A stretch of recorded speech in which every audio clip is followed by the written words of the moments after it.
Welcome back to my channel. Baby umbrella frock cutting and stitching வீடியோவில் part 3 video continue ஆகுது. நம்ம back சைடும் front சைடும் shoulder, neck, ஆம்கோல் எல்லாமே கட் பண்ணி ரெடியாக வச்சுருந்தோம் ஸ்லீவ் ஜாயின் பண்ணுறதுக்கு. ஆனால் இப்போ நான் ஃபுல் ஸ்லீவ் கட் பண்ண போகிறதில்ல, ஆஃப் ஸ்லீவ் டேப் போர்ஷன் மாதிரி ஜாயின் பண்ணணும். அதுக்காக அந்த மேலே உள்ள ஷோல்டர் பகுதியை ஃபுல்லாக உள்ளே நம்ம மடித்து விட்ற போகிறோம். இது ஃப்ரண்ட் பகுதிக்கு சின்ன பைப்பிங் மாதிரி இப்படி மடித்து ஸ்டிச் பண்ணிக்கிடணும். ஆம்கோல் சைடு மடித்து விட்டுக்கிடணும். மடித்து விட்டுட்டு இதுதான் சென்ட்ரு பாயிண்ட்டு பாடி பார்ட்டில். அந்த சென்ட்ரு பாயிண்ட்லேருந்து 2 இன்ச்சு கீழே கழுத்தோட அகலம் கீழே வர்ற இடத்த மார்க் பண்ணியிருக்கேன். இது டேப் போர்ஷன் பேக்குக்கும் ஃப்ரண்ட்டுக்கும் சேர்த்துருக்கு. அதனோட சென்ட்ரு பகுதியை அடையாளப்படுத்திக்கிடணும்.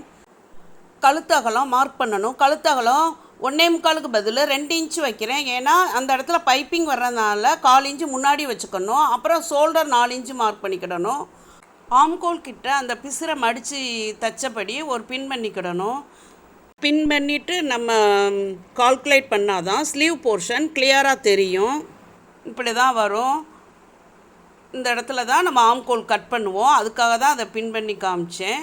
ஷோல்டர்லேருந்து கையோட நீளம் எவ்வளோ வேணுமோ அவ்வளோ மார்க் பண்ணி அந்த கையோட கீழ்ப்பக்கத்தை வளைவாக வரைஞ்சிக்கிடணும். அதுக்கப்புறம் கழுத்து பாக்கழுத்தை சரிவாக வரைஞ்சிக்கிடணும். கீழே கொஞ்சம் விரிவாகவும் மேலே ஒடுக்கமாகவும். இந்த இன் போட்ட இடம் கட் பண்ணக்கூடாது. தோள்பட்ட பகுதியும் கையும் சேர்ந்த நமக்கு டேப் போர்ஷன் ரெடி ஆயிடுச்சு.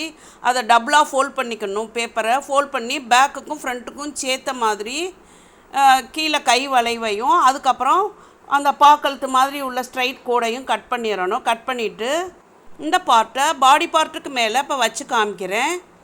இந்த இடத்துல தான் நமக்கு ஷோல்டரும் ஸ்லீவும் சேர்ந்த மாதிரி வரும். அதை அந்த சாண்டல் கலர் கிளாத்தில் கட் பண்ணணும். இந்த கிளாத்தை 4ஆக மடித்து போட்டிருக்கேன். இதை கிராஸாக போடணும். கிராஸாக போட்டால் கொஞ்சம் லுக்கு நல்லா இருக்கும். கழுத்துக்கிட்ட ஸ்டிச்சிங்க்கு விடக்கூடாது, பைப்பிங் பண்ண போகிறோம். இப்போட கீழ்ப்பக்கமும் மேல் பக்கமும் அந்த பாடியோட ஜாயிண்ட் ஆகிற இடத்துல மட்டும்தான் ஸ்டிச்சிங்க்கு விடணும். கையோட வளைவு பக்கமும் ஸ்டிச்சிங்க்கு விடக்கூடாது. இப்போ இதில் பின் பண்ணிக்கிடணும். பின் பண்ணிவிட்டு கட் பண்ணணும். இது ஒரு பகுதிக்கு 2 பீஸ் வீதம் கட் பண்ணுறோம். அதாவது 4 பீஸ் கட் பண்ணிக்கிட்டு இருக்கோம். இந்த 2 டேப் போர்ஷனுக்கும் சென்டரில் லைனிங் கிளாத்து 2 கட் பண்ணி உள்ளே வச்சு தைச்சோம்னா கொஞ்சம் இந்த டேப் போர்ஷன் ஸ்லீவ் தூக்குனபடி எம்போஸாக தெரியும். டேப் போர்ஷனில் ஸ்லீவ் போர்ஷன் தூக்குனபடி இருந்தால் அழகாக இருக்கும். இல்லைன்னா ஸ்பாஞ்ச் ஏதாவது கிடச்சா கூட உள்ளே வைக்கலாம். ஸ்பாஞ்ச்னால் காட்டன் ஸ்பாஞ்ச்னால் தான் குழந்தைகளுக்கு எரிச்சல் இல்லாமல் இருக்கும். இல்லைன்னா நம்ம இந்த காட்டன் கிளாத்தையே உள்ளே இன்னும் 2 கிளாத்து வச்சுக்கிடலாம். ஒரு ஷோல்டருக்கு மெயின் கிளாத்து லைனிங் கிளாத்து போக எக்ஸ்ட்ரா 2 லைனிங் கிளாத்துலையும் கட் பண்ணி 4 பீஸ் எடுக்கணும். இப்போ ஒரு பகுதிக்கு 2 பீஸ் வீதம் மெயின் கிளாத்தில் கட் பண்ணியிருக்கோம். இன்னும் 2 பீஸு லைனிங் கிளாத்தில் கட் பண்ணணும். இல்லைன்னா அந்த இடத்துல காட்டன் பஞ்சை உள்ளே வச்சு ஃபில் பண்ணலாம். பேக் சைடும் ஃப்ரண்ட் சைடும் பாடி பார்ட்டில் உள்ள அந்த ஷோல்டர் பகுதியை கட் பண்ணி எடுக்கணும். லைனிங் கிளாத்தை தேவையான அகலம் மடித்து போட்டிருக்கேன். பேப்பரெல்லாம் ரிமூவ் பண்ணி விட்டுறணும். லைனிங் கிளாத்து 4ஆக ஃபோல்ட் பண்ணி மடிச்சிருக்கேன். இப்போ இதுலையும் நம்ம டபுளாக ஃபோல்ட் பண்ணி கரெக்டாக அந்த ஃபோல்டிங் ஒன்றா உட்கார்றபடி வச்சு எங்கிட்டுமே ஸ்டிச்சிங்க்கு இடம் விடக்கூடாது. எல்லாமே நம்ம ஸ்டிச்சிங்க்கு விட்டு தான் கட் பண்ணியிருக்கோம். நல்லா தாராளமாக விட்டுருக்கோம். கீழ்ப்பகுதி சைடு ஆம்கோல்லாம் கட் பண்ணிவிட்டு எங்கெங்கே ஸ்டிச்சிங் வருமோ அதெல்லாம் பாயிண்ட் போட்டுக்கிடணும். சென்டரையும் பாயிண்ட் போட்டுக்கிடணும். பாயிண்ட் போட்டுட்டு பின் பண்ணதை எடுத்து விட்டு மெயின் கிளாத்தோட வெளிப்பக்கத்து மேலே லைனிங் கிளாத்தை வச்சு மேலே உள்ள அந்த ஸ்ட்ரைட்டான பகுதியை 1/4 இன்ச்சு அளவுக்கு ஸ்ட்ரைட்டாக தையல் போட்டுக்கிடணும். இதே மாதிரி இந்த பக்கம் உள்ள துணியையும் கட் பண்ணி அதே மாதிரி ஸ்டிச் பண்ணணும். கட் பண்ணிவிட்டு இதுலேயும் அதே மாதிரி ஸ்டிச் பண்ணி எடுத்துக்கிடணும். 2லையுமே ஸ்டிச் பண்ணியாச்சு 1/4 இன்ச்சு அளவுக்கு. இப்போ வெளிப்பக்கம் இதை பரட்டி விடுவோம். பரட்டி விட்டு ஃப்ரண்ட்டில் இப்படி பைப்பிங் மாதிரி அடுத்து ஸ்டிச் பண்ணணும். அந்த பிங்க் கலர் துணி ஒரு 1/4 இன்ச்சு அளவுக்கு தெரிகிற மாதிரி மடிச்சுக்கிடணும். மடிச்சுட்டு ஸ்டிச் பண்ணிவிட்டு சைட்லையும் தையல் போட்டுக்கிடணும். அதே மாதிரி பேக் சைடும் மடிக்கிறப்ப 1/4 இன்ச்சு அளவுக்கு பைப்பிங் அளவுக்கு மடிக்காமல் கொஞ்சம் எக்ஸ்ட்ராவாக பெருசாக வர்ற மாதிரி பிங்க் கலர் துணி மேலே தெரிகிறபடி மடிச்சுக்கிடணும்.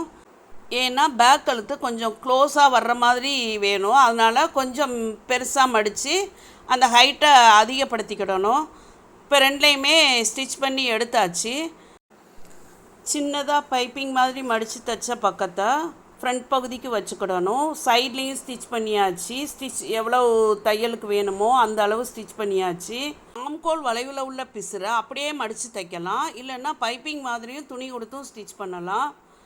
பேக்கில் கொஞ்சம் பட்டையாக அடித்து சைடெலாம் ஸ்டிச் பண்ணிட்டோம்.